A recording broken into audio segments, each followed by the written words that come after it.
What's the most important part of a bike to you? Is it the engine? Is it the frame? Or is it the brakes? Or is it the tyres? Because without tyres, you're not going to be able to start, you're not going to be able to steer, you're not going to be able to stop.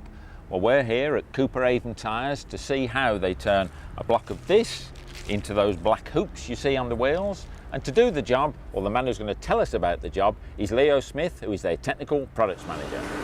Leo, when I picked this up earlier, I thought it was a piece of bread pudding, but it's not, is it? No, it's not a leftover from the canteen, Jeff. What you've got there is a piece of pure, natural rubber.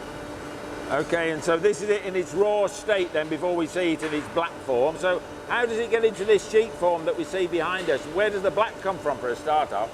Right, well, this noisy area we're in now, this is the mixing department for the factory. This is where we turn this type of rubber into rubber suitable for tyres. And we add various amount of chemicals into the rubber, and we also add the carbon black, which gives the rubber the sort of properties that we want. Right. Do you sort of melt this or something? I mean, how's it all mixed up? Did you go into a big witch's cauldron or something, or what? Basically it does, yeah. Basically it does. And then we add all the chemicals to it there, and that turns it then from being natural rubber into what we call a polymer. And all tyres are made from polymer materials. I've got to put this down a minute, it's heavy, isn't it?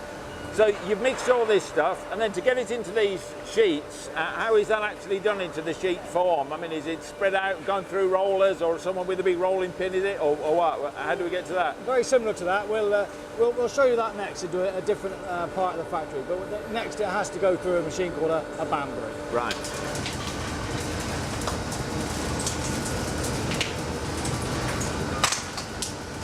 Rubber without any fabric, Leo, that's no good for a tyre, is it? You just have this expanding inner tube, wouldn't you, really? So is that what this machine's all about? That's right. This is the process we call calendering, and this is where we make up all our angled breaker apply. And basically, we start with a sheet like this, and we have to run it through this machine and keep it at a constant tension and speed. We add a rubber topping to it, and then we cut that into strips, and that's the belts they put into tyres. This is where we actually make the belts. So is it made in a sandwich construction or what? How do you get the rubber onto this fabric? Is that through a press or what? It's very much similar to the Banbury processes that you've already seen. Yeah. And if we go down the route of this machine, you'll see these being added in stages. It's like a paper mill, isn't it, really, with all this? It's very similar to a paper mill. Yeah, and then the two come together, squeezed, and that's it? That's right. They're heated and fused together.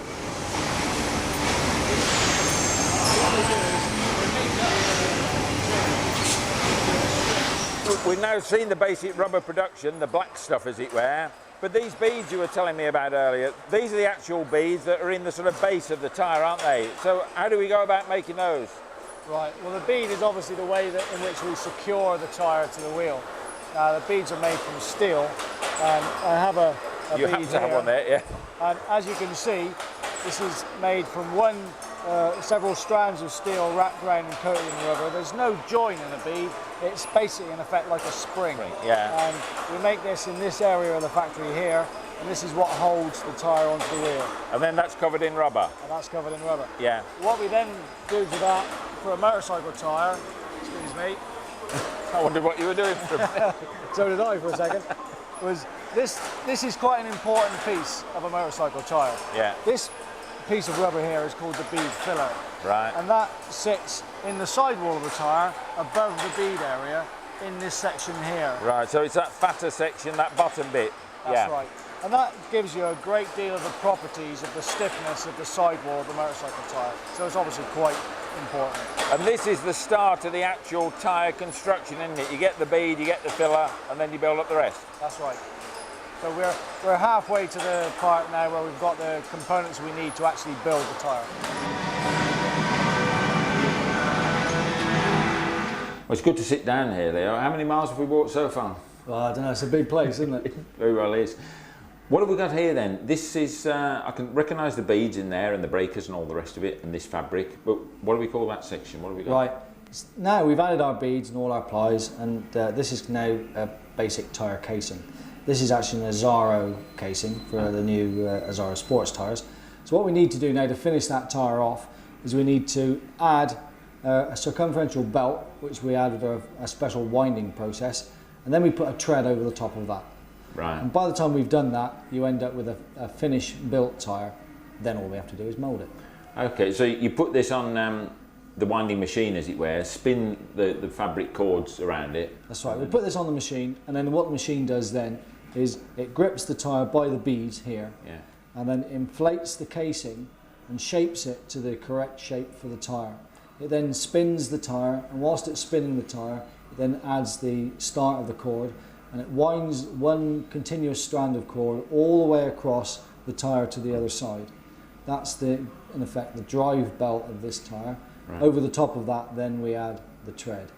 Then at the end of that, we end up with this, which is sort of recognisable as a racing slick, but it's not finished, is it?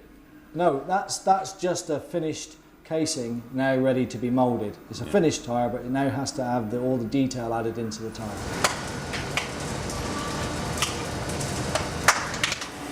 So from that finished shell casing that we got there, we're now in the sort of tyre moulding part. We've seen the Azzaro set up, but why have you got two different sets of machines? There are basically two different types of tyre moulding. The Azzaro tyre, being a new type of tyre technology, has its own type of moulding, which is called segmental. But most tyres are actually cured in this type of moulding area.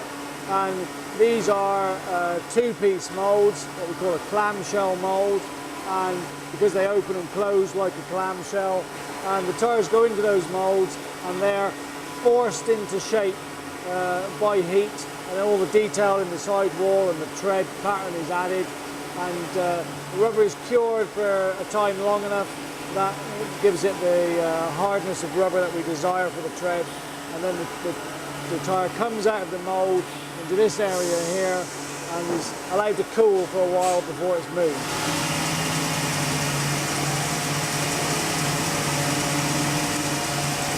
We've already said, Leo, it is a very labour-intensive job, and here your guys, I didn't believe you at first, even though you're an honest guy, but they actually inspect every single tyre, don't they? That's right. Every single tyre that we make has to be at this stage of the process. We've now built the tyres, we've cured the tyres, they're almost ready for sale here. But first of all, to visually improve the appearance of the tyre, I mean, you wouldn't want to buy a tyre with these things sticking out of it. No. We trim all these off, and the same guys that do the trimming, they're actually very highly trained, so that they can also quickly examine the exterior and the interior of the tyre to make sure it's absolutely as perfect as it can be, and then they stamp that tyre, and from there it goes on to distribution and on to be sold. Well, can you give us a rundown on the numbers of this, what this tyre means, all the H's and all the rest of it, if we look at the side spec there? Sure, and this is a 140/90 B16. The B designates that it's actually a bias belted tyre. Then it goes on to 77H.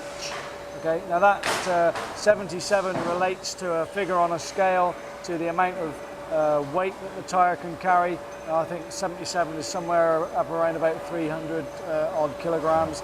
And then H is obviously the speed rating of the tyre, and H is obviously 130 miles an hour. Obviously it is, yeah. And they go up. What do they speed rating start at? What is H pretty well the lowest, is it, for bikes? No, the lowest actually is, I think, A1, which is industrial or earth-moving tyres up to 2 miles an hour.